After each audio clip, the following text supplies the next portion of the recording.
But yeah, guys, thanks for your time. Really appreciate it. Obviously you're a new band to a lot of our kind of viewers. It started out bedroom jams. Do you just want to talk us through kind of where that blossomed into being a fully fledged band? Yeah, so I mean, I've known Harry for a long time. We went to primary school together. So since I was about 9, I've known him. And we all were in us three were in the same year group. Right. And I met Luke in high school, and he'd already been playing guitar for a while, and I wanted to get started. So I started jamming with him when we was about 12. Um, just like learning instruments to get started on for me. And then COVID happened, and we all got put into lockdown. So and that's when Harry, I think that's when Harry started picking up guitar and other things as well. And then we started like sending each other videos of like songs and things like that. And then obviously we got out of COVID, and when the rules kind of stopped being so restricted, we started meeting up and jamming together, and then it slowly developed from there. And Liam came along one day out of pure luck, and then we've just been doing this ever since. Yeah, I mean, you've gone from there. I mean, the journey, it's only a few years, but you've been on quite an incredible journey already. I mean, your radio shows are picking you up for their special things that they're doing, and then you've been labelled as one of the ones to watch for 25. I mean, what for a band kind of quite young that's still at the start of the journey? How does that feel?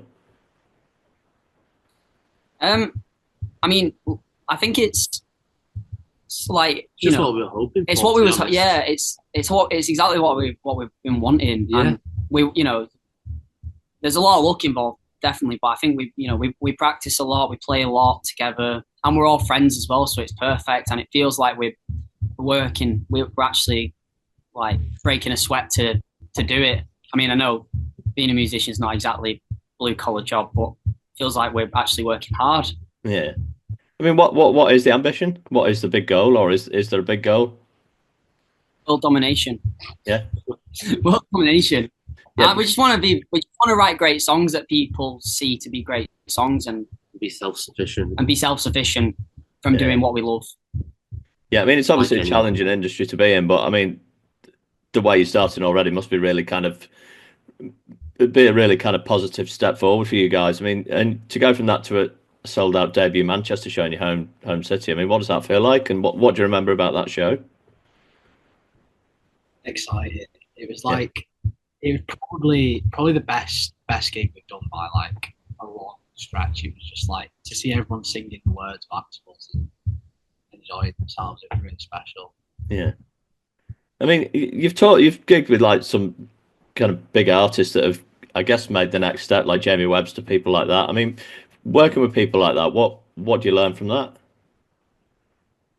well, I think it's always something to learn from everyone, no matter what level they're at or what level you're at. To be honest, I think people like Gene Webster just purely off the fact that he's just not even of who he is, but the fact that he's been in the industry for a long time already, or for a while already at Compared to least. ours, Yeah, anyway. he has a lot of knowledge on staying grounded as not just a band but as a person, and just keeping your head straight and focusing on the music, and making sure you're going down that like right path.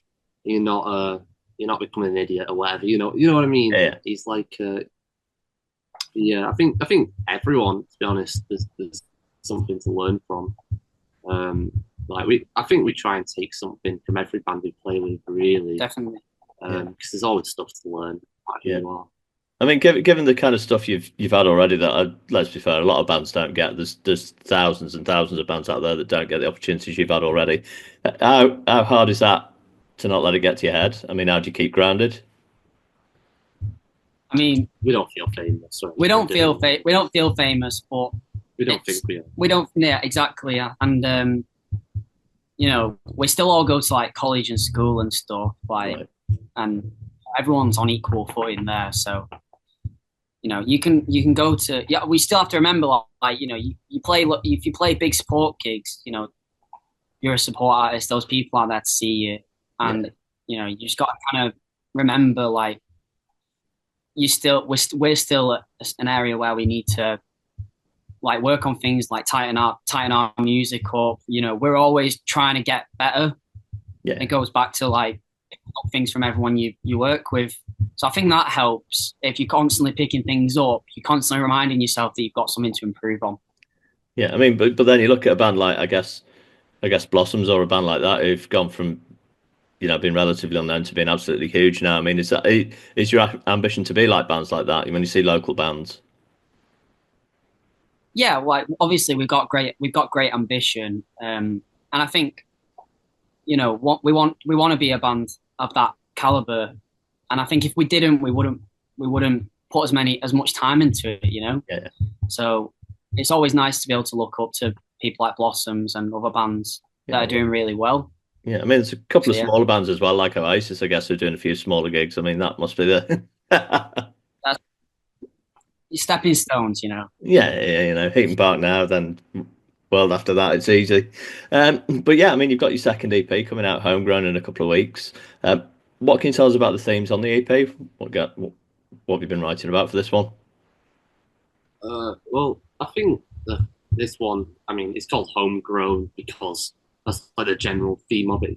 Where we're from, the fact that we're young still. It's our second EP, but we're younger than still most local bands. And I think that's like what we've tried to really show about this second EP, that it's about age isn't really like a big factor for us. We just focus on just making stuff that sounds good, and putting it out for people to enjoy, rather than going like, oh look, we're so young, or we're because a lot of people judge you off your age in the music industry.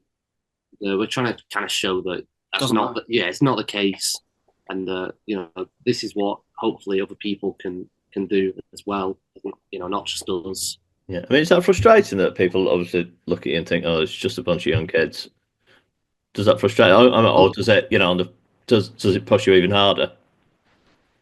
Everyone gets criticism, don't they? Like, we're always going to get criticism, so you just take it as all the other criticism. So you don't take it too seriously. I mean, it's good to take some criticism on board, but at the end of the day, you don't let it get to you. You don't think about it too much, or else you'd never get anywhere. To be honest, so it's not something that we're I mean, really in terms of about. In terms of like the new EP and the songs on that, there's obviously been a whole load of stuff you've done since you first formed and the kind of your earlier material. When you listen to the songs on this EP and you compare it to your older songs, what are the main differences you see? Well, actually, some of the songs are like two songs in particular that are on the EP are actually older songs. Right. So, but then the other two are newer songs. So, I mean, like for me, I look at the way a lot of the instrumentation is, we pick up slightly different styles and sounds, and the way we structure our songs has changed a little bit. Yeah. We like to think in a less linear path sometimes, of what's a verse, chorus, and stuff like that, and we like to just we want to be able to break the barriers and still make something that's got a catchy hook in it, I suppose. Yeah. I mean, you've described this EP as a showcase for what's to come. Just going back on what you said about not thinking in a linear path of being verse, chorus. You talked about, I read somewhere you've talked about bands like Radiohead, people like that. I mean, where do you see the musical direction of the band going? I mean, I think like as of now, we don't have any particular. Bless you. We don't have any particular like set influences in mind. It's more. Bless you again. Jesus. We don't have any set like particular bands in mind that we want to take influence from. We just kind of have our own like the sounds that we have that we gravitate towards because we prefer, right. And like things that we tend to be like play more. If you focus too much on sounding like, because a lot of bands like they go, oh, we really like Oasis, so they focus on sounding like Oasis, and we try to stay out of that sort of category of, oh, we like Arctic Monkeys, so we want to, we try to stay away from that. So I think we don't think about it too much. Yeah, we just play, we perform what feels right. Yeah. We take inspiration, make sure you're not trying to be someone else. It doesn't matter who it sounds like, because in the end it just sounds like us.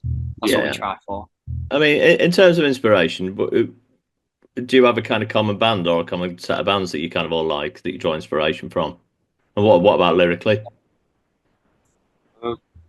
I'd say we're taking inspiration from like quite a few people. I took inspiration from some like quite local artists. I'd say, at least me personally, I've been inspired by some local bands. But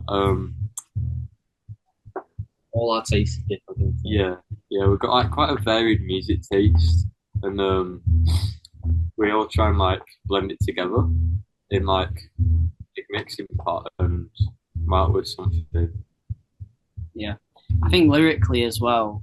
I like to look at, when I write down lyrics, I like to look at people like Radiohead and then some older acts like Bob Dylan and John Lennon. They're probably like the lyricists, in my opinion, that I try and take as much away from as I possibly can. Yeah, I mean, in terms of lyrics, then, I think you described your older songs as a melting pot of teenage frustrations. I think was one statement I think you used. Obviously, you're not going to be teenagers forever. I mean, lyrically, where do you see yourself going? Do you see yourself exploring outside those kind of subjects and looking at other things? I mean, where would you like to see it going? Hopefully, in a more mature direction as time goes on, but not mature in a boring way. Like I don't want to be singing songs about paying taxes and stuff like that. Comes with all. I just think like maybe when I'm wise enough to give life advice to people, I'll write songs about that. Yeah. I mean, what? If I'm ever wise enough to give life advice to people, then maybe I'll write songs about that. Yeah, becoming wise. It's not the be all and end all. I mean, just on that note though, what for a band that's kind of, I mean, we talked about earlier that a lot of bands don't get the breaks that you got or the opportunities that you got. For a band that's kind of starting out, similar to you guys, what advice would you give them, or what have you learned over the last couple of years? Just enjoy it. Just play live, have fun. It's like at the end of the day, do music as you want. So follow that. If you want to take it seriously though, like it doesn't. No one's gonna hand it on a silver platter to you. Yeah. Like people often, because of our age, do come under the misconception that because we haven't been around long, that someone must have just come along and gone, oh, hey, well, here's all this stuff. But there's a lot of hard work that people don't see, and that the music industry isn't easy, but you can still have a great time, still enjoy what you're doing while working hard. It doesn't have to be one or the other, you can do both. And, do it with your friends as well. Yeah, do it with your friends. Yeah. Don't do it with people you don't like. People massively like of different age groups. Doesn't seem to work often. So who's got the worst habits then out of the band on tour? When you go out on the road, who's got the worst habits? This guy. What? Rubbish. Oh yeah, no, he leaves. Oh yeah. He'll get like a drink or something, and he'll just leave all his rubbish everywhere. It's terrible. We're gonna get on just fine, 'cause that's exactly what I do. Oh, so every 5 seconds. No. Right. Will's had to weed in a bottle before. Oh yeah, I weed in a bowl. No, but his mum and dad are like Nanny McPhee, so he just leaves everywhere a tip everywhere he goes, and expects everyone to clean up after him. Brilliant. That's how it goes. Brilliant. Okay, I mean, the Manchester scene. We joked about Oasis earlier, but it's an iconic scene in terms of British music. What's it like now being in Manchester in terms of venues, kind of young bands, things like that? What's the scene like there?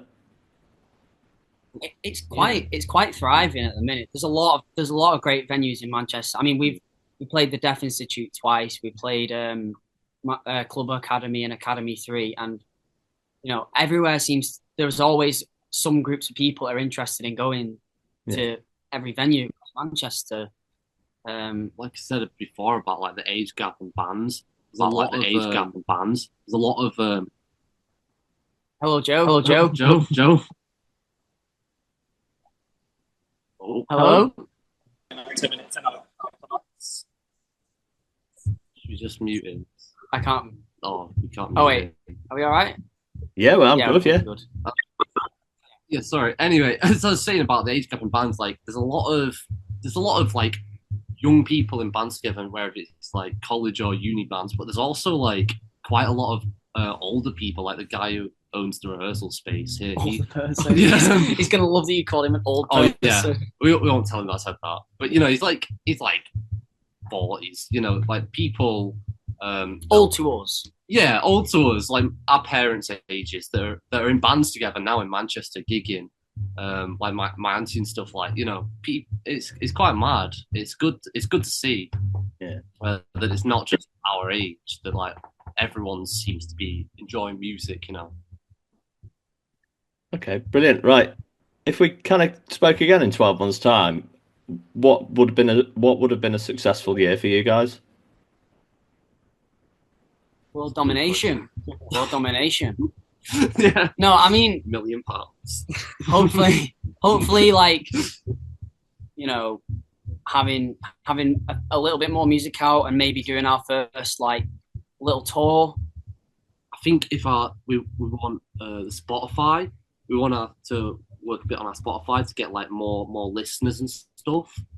That's a good one that we were hoping for. Yeah, like the socials, really, just building the socials up, Right. but also translating to real life. Right. And like I said, I mean, just to wrap up, you've been described as ones to watch in 2025. I mean, what message have you got for music fans that checking out new bands like yourself? Come to our gigs because we have the best live show ever. Oh yeah. We do. Like, Perfect. All the music that's going around. Yeah, right guitar now. music is definitely thriving. it is. Yeah. And don't ignore any like smaller bands.